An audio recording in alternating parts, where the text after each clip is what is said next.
Hello students, welcome to A B classes. Subject refrigeration and air conditioning में आज हम लोग समझेंगे कैस्केड रेफ्रिजरेशन सिस्टम। यह एक आईएमपी टॉपिक है। आईएमपी टॉपिक का मतलब आप लोग जानते हैं, इस पर एग्जाम में क्वेश्चन पूछे जा चुके हैं। तो यदि आप लोग इसको समझना चाहते हैं तो वीडियो पूरा देखें। जो मैं समझाता हूं उसको ध्यान से सुने, समझ में जरूर आएगा। तो चलते हैं, इसकी शुरुआत करते हैं। तो ये रेफ्रिजरेशन सिस्टम है, क्लियर लिखा हुआ है। रेफ्रिजरेशन सिस्टम का पर्पज क्या होता है? उसका पर्पज होता है कि टेम्परेचर को मिनिमम करना, उसको मेंटेन करना। मतलब किसी भी जगह का, किसी भी वस्तु का जो टेम्परेचर है उसको कम से कम करना और फिर उसको मेंटेन करना। तो कैस्केड सिस्टम भी, या कह सकते हैं कैस्केड रेफ्रिजरेशन सिस्टम भी एक ऐसा सिस्टम है जिसमें जितना हो सके उतना मिनिमम टेम्परेचर करने की कोशिश की जाती है। और इसके अंदर जो पूरा सिस्टम है उसमें 2 रेफ्रिजरेंट का उपयोग किया जाता है। 2 रेफ्रिजरेंट का उपयोग कैसे किया जाता है ये तो मैं आगे समझाऊंगा, लेकिन थोड़ा सा जो यहां पर पर्पज लिखा गया वो मैं समझा देता हूं। इसमें बताया गया कि जो वेपर कंप्रेशन रेफ्रिजरेशन सिस्टम है, सिंगल और मल्टी स्टेज का इस्तेमाल करके मैक्सिमम जो टेम्परेचर माइनस में रखने की कोशिश की गई, वो माइनस, याद रखें, -100 डिग्री सेल्सियस से -273 तक। कम तापमान, इससे कम तापमान पाना बहुत मुश्किल बात है। लेकिन R22 है, ये क्या है? रेफ्रिजरेंट है। जैसा हाई प्रेशर रेफ्रिजरेंट भी 3 स्टेज वाले सिस्टम में -65 तक का तापमान बना सकते हैं। इतना बना पाया है। इनने बताया है कि इससे पहले जो सिस्टम बने जिसमें जो रेफ्रिजरेंट यूज किया गया उसके माध्यम से। लेकिन इनका कहना है कि इस समस्या का समाधान एक कैस्केड सिस्टम है जिसमें हम सिंगल स्टेज यूनिट की एक सीरीज में, सिंगल स्टेज यूनिट की इस तरह का डायग्राम है, पूरी यूनिट बनी है कह सकते हैं, सारे सिस्टम इसमें लगे हुए हैं। यूनिट की एक सीरीज में धीरे धीरे कम बॉइलिंग पॉइंट वाले रेफ्रिजरेंट की एक सीरीज का इस्तेमाल होता है।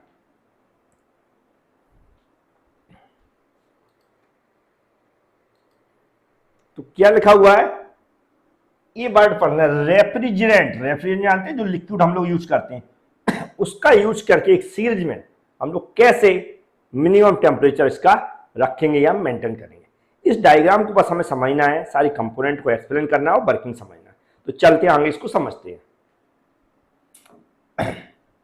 तो ये डायग्राम मैंने बना दिया, क्लियर। यही डायग्राम एग्जाम में बनाना, और ये PS डायग्राम है, मतलब प्रेशर और एंथैल्पी डायग्राम है। वो बड़े आसानी समझ में आ जाएगा, लेकिन इसको समझ लेते हैं। यहां पर आप देख सकते हैं 2 स्टेज, मतलब 2 कंप्रेसर का उपयोग किया गया। पहले तो याद रखें 2 कंप्रेसर का उपयोग किया गया। यहां पर आप देख सकते हैं पूरे सिस्टम में एक लो टेम्परेचर कैस्केड कंप्रेसर हो गया, दूसरा हाई टेम्परेचर कैस्केड कंप्रेसर हो गया।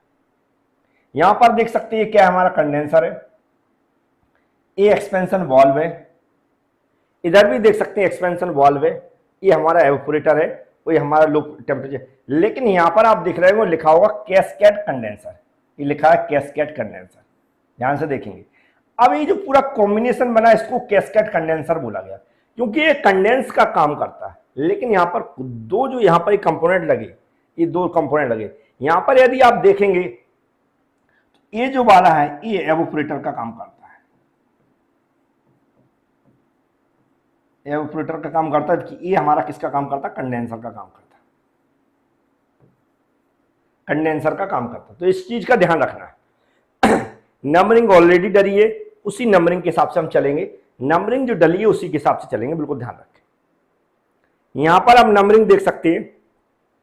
वैसे कंपोनेंट का सबको पता होगा, जो हमारे कंप्रेसर होते हैं, जो कंप्रेसर होते हैं उनका उपयोग किया जाता है जो हमारा रेफ्रिजरेंट है उसको कंप्रेस करने के लिए, खासकर जब वेपर फॉर्म में होता है। रेफ्रिजरेंट वेपर फॉर्म में होता है तो उसको कंप्रेस करने का काम किया जाता है। कंप्रेस करने का मतलब होता है किसी चीज का वॉल्यूम कम करना और उसका प्रेशर बढ़ाना। नॉर्मली सभी समझ गए होंगे। यहां पर दूसरा देखिए कंडेंसर। कंडेंसर का काम होता है कंडेंस करना है, जिसका मतलब होता है कि जो हमारा वेपर है, जो वेपर है उसको लिक्विड फॉर्म में कन्वर्ट करना। लिक्विड फॉर्म में कन्वर्ट करना, वेपर को लिक्विड फॉर्म में कन्वर्ट करना। याद रखें, यहां पर फेस चेंज होता है। फेस चेंज होता है, टेम्परेचर में परिवर्तन नहीं होता, ना ही प्रेशर में परिवर्तन होता है। तो यहां पर क्या होता है? हीट को निकाल लिया जाता है, उससे हमारे जो वेपर है वो लिक्विड में कन्वर्ट हो जाती है। ये भी आप समझ गए होंगे कंडेंसर का फंक्शन।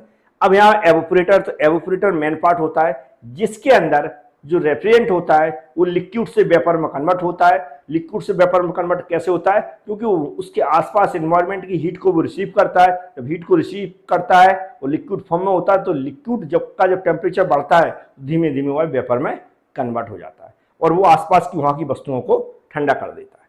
तो ये भी आप समझ गए होंगे।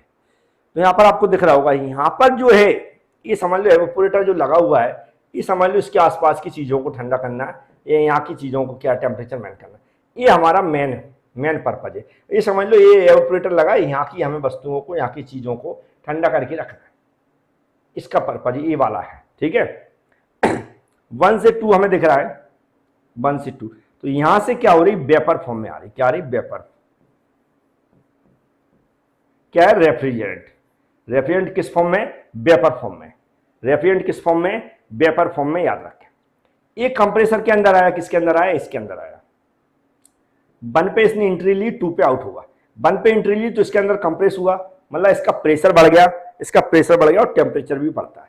कैसे? तो यहां पर आप देख सकते हैं 1 से 2 की बात की जा रही, 1 यहां पर दिख रहा होगा आपको और 2 यहां पर दिख रहा होगा, डॉट डॉट बना हुआ है। इसका मतलब एंथैल्पी बढ़ रही है, एंथैल्पी मतलब हीट में परिवर्तन हो रहा, और प्रेशर ऊपर को बढ़ता हुआ दिख रहा है। प्रेशर तो जो ऊपर भी जा रहा है इधर को भी जा रहा है, मतलब उसकी एंथैल्पी भी बढ़ रही है, एंथैल्पी भी बढ़ रही है और क्या हो रहा है? प्रेशर भी ऊपर को बढ़ रहा है। तो यहाँ से ऊपर पहुंच गया मतलब प्रेशर बढ़ गया और एंथैल्पी मतलब हीट भी थोड़ी, हीट भी में मतलब उसकी टेम्परेचर में परिवर्तन हुआ और प्रेशर में परिवर्तन हुआ। तो वहां पर मैं निशान लगा दिया, समझ गए होंगे। ठीक है, अब ये इसका मैंने मान लिया कि जो भी यहाँ पर रेफ्रिजरेंट है वेपर फॉर्म में आने जा रहा है, तो उसकी जो मास है क्या? m1 है। क्या मास क्या है? m1 है। इसका फॉर्मूला होता है, उसमें इसकी जरूरत पड़ती है, और आप लिखना चाहें लिखें, नहीं लिखना चाहें नहीं लिखें। ठीक है, अब ये बढ़ गया। अब यहाँ पर आया किसके अंदर? कंडेंसर के अंदर। कंडेंसर के अंदर हम सभी जानते हैं यहाँ पर क्या होती है, जो रेफ्रिजरेंट है वेपर फॉर्म में वो कंडेंस होती है, मतलब लिक्विड फॉर्म में कन्वर्ट होती है। किसमें? लिक्विड फॉर्म में कन्वर्ट होती है। अब लिक्विड फॉर्म में यहाँ पर कन्वर्ट कैसे होगी और कैसे उसका टेम्परेचर बहुत मैक्सिमम डाउन होगा, उसके लिए यहाँ पर किसी पानी की या फिर किसी हवा की आवश्यकता नहीं पड़ी। उनने एक सिस्टम दूसरा लगाया, यहाँ पर आप देख सकते हैं, हाई टेम्परेचर कैस्केड कंप्रेसर। यहां पर क्या हो रहा है? यहां पर इसको समझना ध्यान से। यहां पर क्या हो रहा है?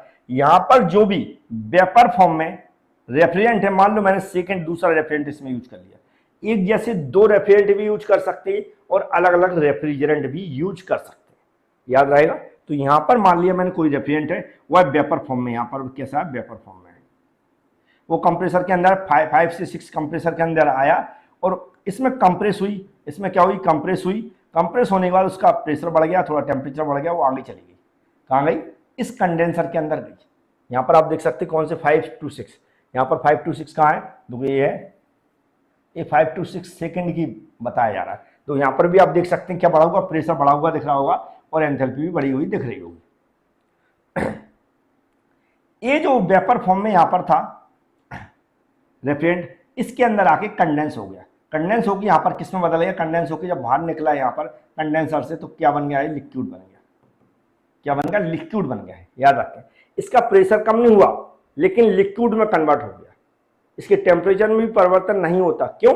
क्योंकि ये यहाँ पर फेस परिवर्तन हो रहा है, ना कि उसके टेम्परेचर में परिवर्तन हो रहा है। तो यहाँ पर लिक्विड बाहर निकला, यहाँ से लिक्विड निकला, और लिक्विड कहाँ आया? एक्सपेंशन वाल्व में आया।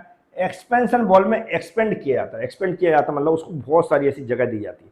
जगह देने पर क्या होता है? जब फैलता है तो वहां पर उसका टेम्परेचर भी डाउन हो जाता है, टेम्परेचर भी डाउन हो जाता है और प्रेशर भी डाउन हो जाता है। मतलब उसकी जो चाल है वो चल रहा था, वो धीमे धीमे चलने लगता है, और क्या होता है? उसका जो टेम्परेचर है वो भी कम हो जाता है। इसके अलावा जब यहाँ आता है तो यहाँ पर भी क्या होता है? सब कूलिंग सिस्टम, सब कूलिंग का यूज किया जाता है।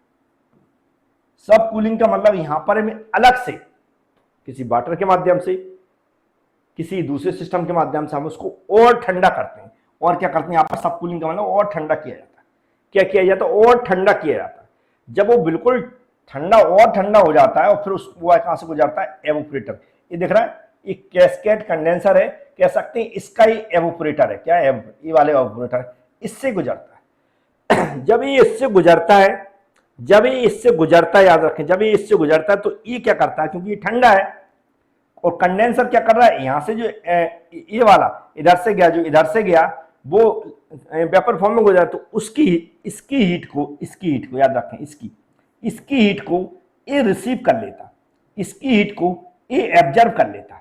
तो जब इसकी हीट को ये एब्जर्व करेगा, इस क्योंकि ये कंडेंसर है, कंडेंस कर रहा है यहाँ पर, एवोपरेटर के अंदर हमेशा हीट को क्या किया था, एक्सट्रैक्ट किया था, रिसीव किया था।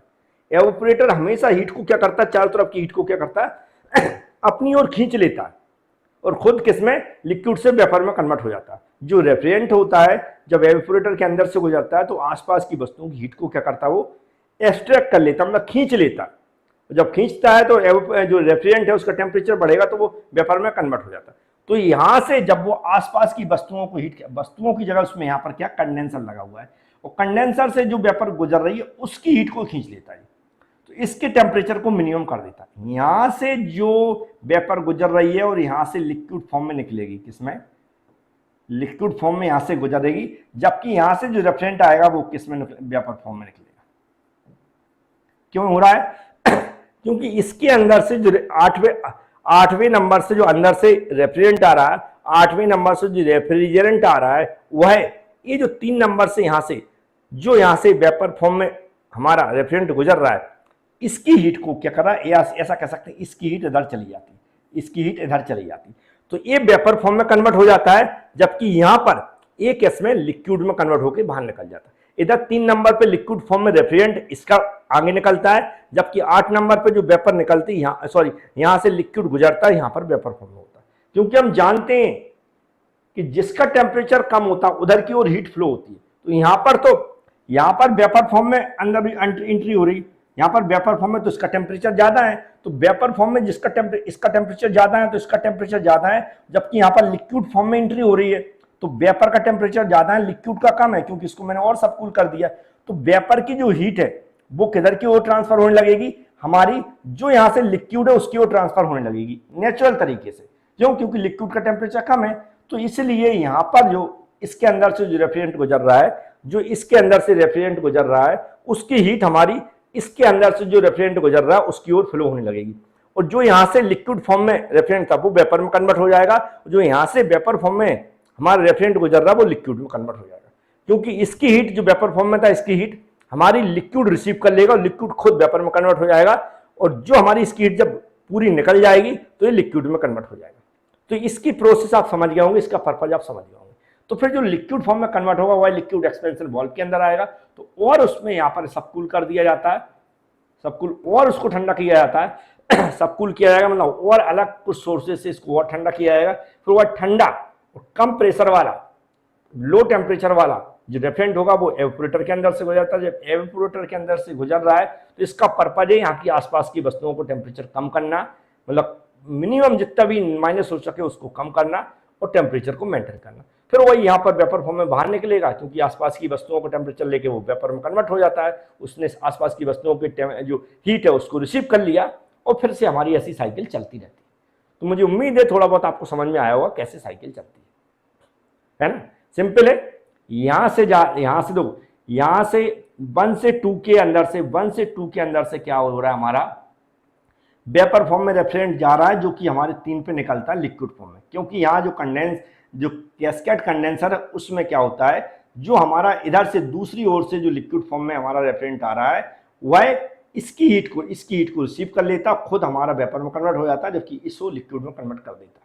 तो फिर से हमारा लिक्विड कन्वर्ट होता तो एक्सपेंशन वाल्व में आता है, उसमें वो एक्सपेंड होता है, एक्सपेंड होने का मतलब है उसका जो प्रेशर रिलीज हो जाता है, टेम्परेचर भी कम हो जाता है ना, और इससे फिर प्रेशर टेम्परेचर रिलीज होने के बाद वो एवोपरेटर में आता है, एवोपरेटर में लिक्विड फॉर्म में निकलेगा, टेम्परेचर कम होता है, तो वहाँ की आसपास की वस्तुओं को ज़्यादा से ज़्यादा टेम्परेचर क्या करता है, जो हीट है उसको रिसीव करता है और वेपर फॉर्म में कन्वर्ट हो जाता है, फिर इसके लो टेम्परेचर कैस्केड के अंदर आता है। सेम प्रोसेस यहाँ पर वेपर आया, वेपर से फिर 5 पे 6 पे जाएगा तो कंप्रेस होगा, कंप्रेस से यहाँ पर कंडेंस होगा, मतलब यहाँ से फिर से वो लिक्विड फॉर्म में कन्वर्ट होगा, लिक्विड एक्सपेंशन वाल्व में आएगा, एक्सपेंड होगा, प्रेशर कम होगा, टेम्परेचर कम होगा, यहाँ सब कूल करके और टेम्परेचर कम कर दिया जाएगा, फिर लिक्विड यहाँ से एंट्री करेगा, लिक्विड जब एंट्री करेगा तो इस कंडेंसर जो इधर का लगा हुआ कंडेंसर उसकी हीट को रिसीव कर लेगा और फिर वेपर फॉर्म में बाहर निकलेगा। ऐसी साइकिल कंटिन्यू चलती रहती है।